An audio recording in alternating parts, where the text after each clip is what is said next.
정치톡 시간입니다. 7월 31일 정치면을 장식한 뉴스는 무엇이었는지 첫 번째 정치톡 만나보시죠. 황운하 더불어민주당 의원이 어제 자신의 지역구인 대전의 수해 소식이 보도되는 TV 앞에서 크게 웃고 있는 사진이 공개돼 논란이 일고 있습니다. 황 의원은 이와 관련해 악마의 편집이라고 반발했지만 관련 논란이 커지자 어찌됐든 사려 깊지 못했다며 자신의 처신 논란에 대해서 사과했습니다. 황운하 의원 어제 검찰개혁 의원 모임에 참석한 후 동료 의원들과 웃는 모습으로 사진을 찍었는데요.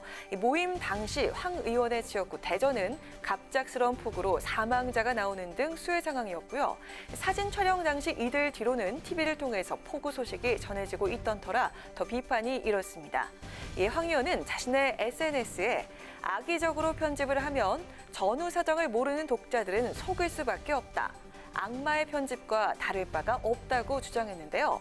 그럼에도 불구하고 비판이 이어지자 오늘 새벽 다시 사과글을 올렸습니다. 전후 사정이 어찌됐든 오해를 불러일으킬 수 있었다는 점에서 사려 깊지 못했다며 먼저 수해 피해자분들에게 조금이라도 마음의 상처가 될 수 있을 거라는 생각에 몹시 죄송한 마음이라고 밝혔습니다. 이어 조속한 피해 복구와 지원에 최선을 다하겠다. 한층 더 성숙해지는 계기로 삼겠다고 거듭 자신을 낮췄습니다. 황 의원의 이 같은 대처에 보수 야권에선 여권의 공감 능력이 떨어지는 것 아니냐는 지적이 나온 반면에 황 의원과 함께 자리에 있었던 민주당 김남국 의원은 송구하다면서도 악의적인 부분이 있다고 해명했는데요. 황 의원의 웃음을 놓고 옹호론과 비난론이 팽팽히 맞서고 있는 지금 이번 논란을 바라보는 국민의 시선은 과연 어떨까요? 이어서 오늘의 두 번째 정치톡입니다. 추미애 법무부 장관과 장제원 미래통합당 의원이 신천지 신도들의 법무부 장관 탄핵 여론전 의혹을 둘러싸고 장외 설전을 벌이고 있습니다. 추미애 법무부 장관은 언론과 야당 그리고 이제는 신천지까지 자신을 공격한다고 주장했고요. 장제원 의원은 자기에 빠진 과대망상일 뿐이라고 비난했습니다. 추 장관 어제 오후 SNS를 통해 종교단체가 검찰개혁 반대에 합세했다고 주장했는데요. 추 장관은 언론과 통합당의 무차별적이고 근거 없는 공격이 날로 심해지는 가운데 이제는 신천지까지 저를 공격하는 시점에 이르렀다며 검찰개혁에 반대하는 보수 언론과 통합당으로부터 끊임없는 저항과 공격을 받고 있다고 말했습니다. 그러면서 신천지가 추 장관의 탄핵 청원에 동참하자는 회의를 했다는 언론 보도와 신천지 탄압이 부당하다는 내용을 담은 우편물이 법무부에 배달되는 사실을 근거로 제시했습니다. 이에 대해 통합당 장제원 의원은 추 장관이 교묘하게 언론과 통합당을 국민적 지탄을 받고 있는 특정 종교단체와 엮어 음모론을 펴고 있다고 비판했는데요. 자신은 개혁, 야당은 반개혁이라는 이분법은 교만한 나르시시즘과 지나친 자기에 빠진 과대망상일 뿐이라며 신천지에서 우편물이 오든 비방 유인물이 오든 신천지 문제는 신천지 문제로 수사하고 대응하라고 꼬집었습니다. 이어 재미있는 소설 한 편 잘 읽었다며 추 장관이 최근 국회에서 한 소설 시인의 발언을 상기시키기도 했습니다. 추미애 법무부 장관 그 어떤 저항과 공격에도 아랑곳하지 않고 끝까지 검찰개혁이라는 큰 과제를 완수하겠다고 밝혔습니다. 당정청 역시 오늘 권력기관 개혁 방안을 발표하면서 권력기관의 쏠림 현상을 제도적으로 차단하겠다고 밝혔는데요. 정부 여당의 국민을 위한 권력기관 개혁을 통해 권력기관은 과연 국민을 위해 봉사하는 기관으로 거듭날 수 있을까요?